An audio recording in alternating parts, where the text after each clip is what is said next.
इस्लाम को जो ये दिक्कत करते हैं ना कि इस्लाम कर रहा है, इस्लाम ऐसी कोई चीज़ नहीं सिखाता। इस्लाम में आप कहीं पे भी उठा के, मैं भी ये चीज़ इस्लाम सिखाता है, इस्लाम में कहीं पे भी नहीं लिखा। इस्लाम में दूसरे को तकलीफ देने के, इस्लाम में खुद को तकलीफ देना हराम है।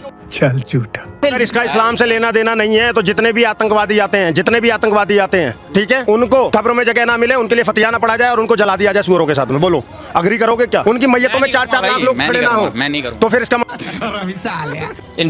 ये भी भाई हैं, मैं भी मैं चोटी वाला ब्राह्मण हूँ, ये भाई मुसलमान है। मैं उसमें चलता हूँ हिंदू मुस्लिम सिख ईसाई भारतवासी भाई भाई। वो तो मैं भी मान रहा हूँ, लेकिन जवाब दे देता हूँ, सुनकर तो जाओ। गया यही लोग इस देश में गजवाए हिंद की मंशा को बढ़ावा देते हैं। यही ऐसे लोग हैं जो आकर यहाँ पर ऐसी बातें करते हैं।